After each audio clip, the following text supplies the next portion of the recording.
अस्सलाम वालेकुम। खालिद रिजवी। आज मेरा टॉपिक है करप्शन या हवस इक़्तिदार।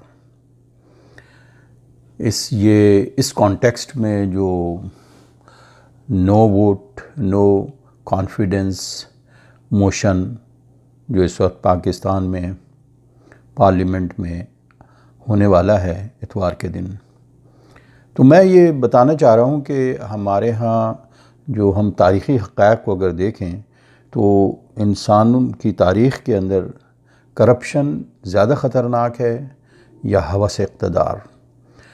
तो आप पूरी तारीख़ उठा लें, आपको चाहे वो इस्लामी तारीख़ ले लें, औरंगज़ेब आलमगीर उन्होंने अपने भाई के साथ क्या किया, हस्पानिया की सल्तनत क्यों अलहदा हो गई जिसमें बाप और बेटे की लड़ाई के अंदर, और इस तरह से सारे तारीख़ी हक़ाइक़ आपको बताएंगे, चाहे वो अकबर बादशाह हों या और भी। तो हवस इक़्तिदार जो है वो ज़्यादा ख़तरनाक है करप्शन। इसमें फ़ौजों की फ़ौजें जो हैं कत्ल हो जाया करती हैं, चाहे वो सल्तनत उस्मानिया है जिसमें उन्होंने बाद में ये लॉ पेश कर दिया था ये के कोई भी दो भाई जिसमें अगर रिफ्ट होता है, आपस में झगड़े होते हैं, तो एक भाई को हटा देना या उनको एग्जीक्यूट कर देना चाहिए, बजाय इसके कि फ़ौजें आपस में लड़ें और बेशुमार ख़वातीन बेवा हो जाएं। तो हवस इक़्तिदार जो है वो सबसे ज़्यादा ख़तरनाक है। जो अभी नो कॉन्फिडेंस मोशन पे जो वोट होने वाला है इतवार के दिन, और उसमें इमरान ख़ान के ख़िलाफ़ हो रहा है, तो मेरा ये ऑनेस्ट ओपिनियन है जो कि मैं इसका इख्तियार रखता हूँ कि ये जो इमरान ख़ान साहब जो हैं प्राइम मिनिस्टर, इन्होंने अपने हवस इक़्तिदार इतना ज़्यादा इनका कि अब इनके साथी जो ग़ुलाम सरवर हैं या शाहिद आफरीदी हैं वो कहते हैं कि हम अपने आप को उड़ा लेंगे। मकसद है ये जो सुसाइडल बिहेवियर जन्म ले रहा है और एक कल्ट की शक्ल इख्तियार करेगी ये, तो ये इतना ख़तरनाक है। करप्शन का इन्होंने इस पूरे दौर में जो अपनी हुकूमत के अंदर इन्होंने नारा लगाया, और बजाय इसके कि कोई परफॉर्मेंस बयान करते, और जबकि ये सारे लोग वही हैं, वही करप्शन हो रही है, पहले से ज़्यादा करप्शन हो रही है। और सवाल ये है कि उन्होंने आज तक, अगर हम ऑनेस्ट मान भी लें उनको, तो ना फॉरेन फंडिंग केस का उन्होंने हिसाब दिया, ना अपने बनी गाला को जो रेगुलराइज़ करवाया या रीजेंट प्लाज़ा को रेगुलराइज़ करवाया, और नस्ला टावर जो गरीब लोगों का वो टूट गया इनके दौर में। तो मरी में अगर लोग बेचारे मरते हैं मरी के वाक़े में, तो कहते हैं अवाम की गलती है, लेकिन अगर क्या कहते हैं स्कर्दू में कोई आउटबर्स्ट हो जाता है ग्लेशियर का, तो अपनी बहन को रेस्क्यू करवाया जाता है हेलीकॉप्टर से। तो दिखाने के दांत और हैं इनके, तो इनका पूरा, लेकिन खैर पुरानी जो उनकी परफॉर्मेंस क्रिकेट के ताल्लुक़ से रही या कैंसर हॉस्पिटल के ताल्लुक़ से रही, जो उन्होंने जितना कुछ किया, लेकिन इसका मतलब ये नहीं है कि आप आइंदा लाइसेंस टू किल है कि जो चाहें आप करें। इतनी अथॉरिटेरियन यानी तकब्बुर का हाल ये है कि उनके अपने साथी जो कि इस दुनिया से चले भी गए हैं, वो बार बार ये कहते थे कि दिशनाम तराज़ी, इल्ज़ाम लगाना, ये कौन सी सियासत है, बजाय इसके कि आप परफॉर्मेंस बताएं कि आप हुकूमत में हैं, आपको हम्बल होना चाहिए। लेकिन अल्लाह ताला को ये तकब्बुर किसी भी तरीके से पसंद नहीं है।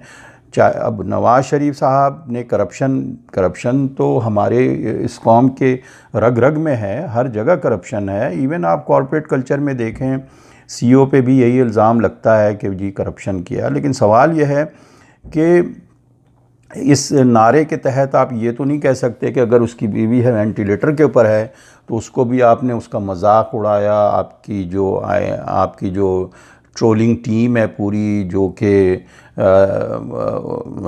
कुलसूम नवाज़ के मुतालिक, और कि ये फ़ेक है और उसका मजाक उड़ाया। आपने इदारों को इस्तेमाल किया, सिर्फ पॉलिटिकल नैब को आपने इस्तेमाल किया। अब जो लोग आपसे अलग जा रहे हैं तो उनको हरासमेंट करना और फिर उनको सारा चोर डाकू लोटे, लेकिन साथ साथ ये भी कहते हैं कि आ जाएं तो ठीक हो जाएंगे। तो मकसद है ये इतनी ज़्यादा हिपोक्रेटिक बिहेवियर है। बहरहाल मैं तो ये कहता हूँ कि ठीक है, जो चाहने वाले हैं, उनके मानने वाले हैं, उनके भी कुछ ग्राउंड होंगे। मैं उनकी कोई दिल आज़ारी करने नहीं आया यहाँ पे आपके, लेकिन ये हकीकत है। हमें किसी चीज़ पे ये जो पॉलिटिकल बिलीफ है, इसको रिलीजियस बिलीफ नहीं बनाना चाहिए। कि अब तक के आप देखें कि पाकिस्तान का अगर सर्वे उठा के देख लें कि इस दौर में करप्शन बहुत पहले से ज़्यादा हुआ, और आप देखें कि महंगाई का हाल ये है कि इन्फ्लेशन इतना ज़्यादा हो चुका है कि एक मामूली दर्जे के एक चौकीदार से जब मैं इंटरव्यू करता हूं तो बोलता है कि मेरा बेटा भी जो वो भी किसी दुकान पे काम करता है, इसलिए कि कोई एजुकेशन कुछ नहीं है। अब तो ये तो हालात हैं, बजाय इसके कि वो इस चीज़ के ऊपर अपने आप को कॉन्सेंट्रेट करते, उन्होंने सिर्फ पूरा दौर इसी पे गुजारा है। हालांकि लंदन में भी जो केस नवाज़ शरीफ साहब के ऊपर हुआ, तो 2 केस वो तो जीत गए, और अभी भी ब्रैडफोर्ड वाले ने माफ़ी तक मांगी है, और इसके ऊपर पाकिस्तानी गवर्नमेंट को जो इन्होंने केस किया था, इसके ऊपर पेनल्टी देनी पड़ी है। तो ये इनकी परफॉर्मेंस रही है। तो अब परफॉर्मेंस के बजाय आप पूरे सारे पीरियड में यही करते रहे, और लोगों को अब जुनूनियत की तरफ, हम हैं तो पाकिस्तान है, हम नहीं हैं तो पाकिस्तान नहीं है, और तकब्बुर अल्लाह को कहीं भी पसंद नहीं है। आपके कॉलर को थोड़ा नीचा होना चाहिए, हम्बल होना चाहिए, और हुकूमत में जो होता है उसको हम्बल होना चाहिए। अब आप जिस वक्त के अगर पूरे पीरियड में तो आप सपोर्ट लेते रहे ज़रदारी हुकूमत का, उसके बगैर आपकी हुकूमत चल ही नहीं सकती थी। ज़रदारी ने अब यू टर्न उसने भी लिया और ले करके अब इनके साथ हो गया। तो उस वक्त तक तो वो आपके लिए बहुत अच्छा था, उस वक्त तो आप सिर्फ गालियाँ नवाज़ शरीफ को देते रहे और उसको सारा एनआरओ मिल गया। अब सवाल ये पैदा होता है कि गालम गलोच करना, दिशनाम तराजी करना, चोर कहना और इस तरह की लैंग्वेज, एक पूरा कल्चर डेवलप कर दिया। तो इससे मतलब है जो उनके फॉलोअर्स हैं इस वक्त, नवाज़ शरीफ के भी पाकिस्तान में सबसे पॉपुलस वही है इस वक्त, और उसके फॉलोअर्स हैं बहुत।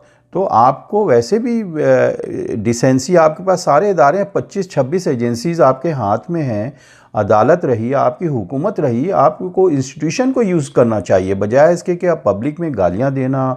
और अब उस हद तक पहुंच चुके हैं कि जिनकी कि आपको इतनी ज़्यादा सपोर्ट रही, यानी एक ब्लैंक चेक आपको मिला हुआ था, जो चाहे आप करें। अब उन्होंने अपने आप को न्यूट्रल किया, तो आपने उन्हीं को अब जानवर भी कह दिया। यानी न्यूट्रल होना इदारे का ख़ुद एक जानवर है, इसलिए कि आप गैर जानिबदार होना तो एक बेहतर चीज़ है। लेकिन सवाल ये है कि गैर जानिबदार वो जो हमारी रियासती इदारे हो गए हैं, तो उसकी बुनियाद पे अब आप फट पड़े हैं। और अब ये आपका इतना ज़्यादा, तो अब मेरा असल में कहने का मतलब ये है, मेरा सारा पॉइंट यही है कि हवस इक़्तिदार जो है, अगर हम मान भी लें कि आप ऑनेस्ट हैं, क्योंकि आप अपने बनी गाला को भी रेगुलराइज करवा लेते हैं, आप फॉरेन फंडिंग केस भी खुलने नहीं देते हैं, या जस्टिस वजीहुद्दीन जो पीसीओ के तहत जिन्होंने हलफ नहीं उठाया और सबसे बुनियादों में है पीटीआई के, उन्होंने ख़ुद कहा कि 30 लाख रुपए तक का ख़र्चा है इनका बनी गाला का, जो जहांगीर तरीन उठाता है। तो उसको डिफेम का आपने केस कर देना था। तो खैर ये एक अलग बात है कि आपने करप्शन का नारा लगाया, लेकिन मैं तो कहता हूँ उससे ख़तरनाक आपका ये हवस इक़्तिदार है। और हमें, अगर आप भुट्टो साहब को नकल करते हैं कि भुट्टो साहब ने क्या किया, तो भुट्टो साहब ने भी ये गलती की थी उस वक्त में कि कुर्सी बहुत मजबूत है। देखें, कोई चीज़ मजबूत नहीं है, कुल्लु मन अलैहा फ़ान, हर चीज़ एक दिन जाने वाली है। और उससे पूछा जाएगा कि वो जो सूरह अल-हाक़्क़ा में कहते हैं मागना अन्नी मालिया हलका अन्नी सुल्तानिया, आज ये कोई कंट्रोल यहाँ नहीं काम आएगा। तो जिस चीज़ को अल्लाह ताला ने सबसे ज़्यादा बार बार कुरान में जिसकी ताकीद आई है कि हमें अपनी डिसेंसी को ख़त्म नहीं करना चाहिए, चाहे वो कोई भी लीडर हो, चाहे वो अल्ताफ़ हुसैन हो, चाहे वो जरदारी हो, चाहे नवाज़ शरीफ हो, इमरान खान हो, हम अपनी गालम गलोच करना तो ख़ुद मुनाफिक की एक निशानियों में से है। और झूठ बोलना, हिस्टोरिकल फैक्ट को डिस्टॉर्ट करना, जो अभी मतलब है इन्होंने आखिरी जो ख़ताब दिया है इसमें सारे हिस्टोरिकल फैक्ट इन्होंने गलत बयान किया है कि ड्रोन के इनके कहने से ख़त्म हुआ, या और भी बहुत सारी ऐसी चीज़ें जो बयान फरमाया इन्होंने, सब गलत है। ये सब जो ये सारा मिस स्टेटमेंट है। तो बहरहाल, लेकिन चाहने वाले अगर हैं और आपकी शहर में गिरफ़्तार हैं अब तक, तो उनको भी समझ लेना चाहिए कि हमारा एक यार्ड स्टिक होना चाहिए, और हमें चाहिए कि हम किसी भी पॉलिटिकल लीडर को एक पॉलिटिक्स ही इसको समझें, बजाय इसको रिलीजियस बिलीफ बना लें, और हम इसको एक प्रॉफिटिक शख्सियत बनाने की जो कोशिश करते हैं हम, यही इस कौम का, इस पाकिस्तान का बुरा हाल है। पंजाब एक बचा हुआ था अब तक तरक्की के ताल्लुक़ से, बाकी सिंध में तो भुट्टो साहब के नाम के पर 77 से कोई डेवलपमेंट नहीं हो रही है, और सारी वोटिंग उसी हिसाब से हो रही है। 30 साल से अल्ताफ़ हुसैन के नाम पे कराची, जिसमें कि हमने परफॉर्मेंस नहीं देखा उस वक्त के लोगों का, इस वक्त इनके आने के बाद ये हाल हो रहा है कि पंजाब में या पाकिस्तान में यही शख्सियत परस्ती, यही इस चीज़ को हवा दी जा रही है, जिससे हम एक्चुअली जो अवेयरनेस पंजाब में थी लोगों के अंदर है, अब तक है, कि लोग परफॉर्मेंस को देखते हैं कि आप कर क्या रहे हैं, उसको आप तब्दील करने जा रहे हैं, और आप अपनी परफॉर्मेंस बताने के बजाय आप दूसरों पे इल्ज़ाम तराशी करते हैं।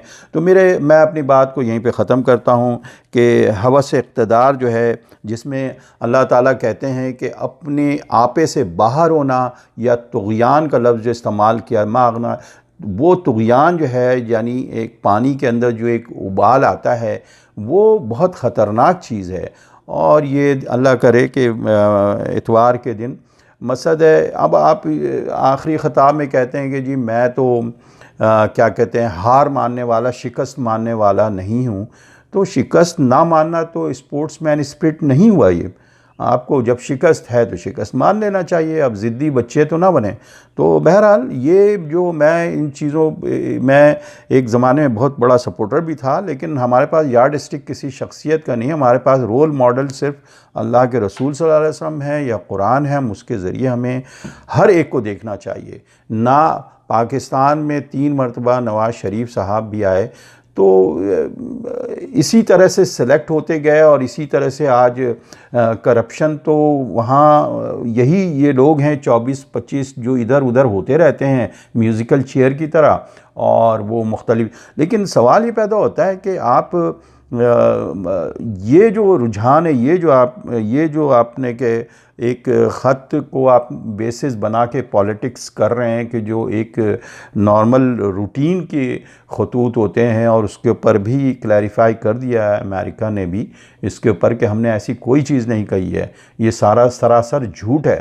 तो अब आप इसको बेसिस बना करके, जब आप लोग आपके साथ नहीं हैं, या वही लोग जो जहांगीर तरीन ने आपको जमा करके हेलीकॉप्टर से दिया था, इस्टेब्लिशमेंट ने आपको, तो वही लोग अब टूट के उनकी तरफ चले गए हैं। तो अब आप इसके ऊपर एक सुसाइडल बिहेवियर जो अपना रहे हैं कि हम नहीं हैं तो पाकिस्तान भी नहीं है, तो ये एक अल्लाह खैर करे, और इस तरह के रुझान को हमें जो है डिस्करेज करना चाहिए, और डिसेंसी के साथ कॉन्स्टिट्यूशनल बुनियाद पे अगर अदम एतमाद आता है, ये भी एज़ पर कॉन्स्टिट्यूशन है, तो इसको एक्सेप्ट कर लेना चाहिए। और शिकस्त नहीं होती, शिकस्त को मानना खुद एक फ़तह है।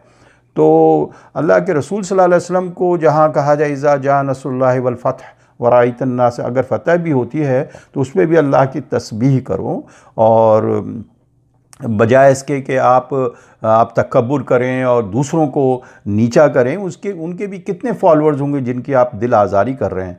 तो खैर, मेरी बात अब इसी पे ख़त्म होती है कि करप्शन ज़्यादा ख़तरनाक है या हवस इक़्तिदार।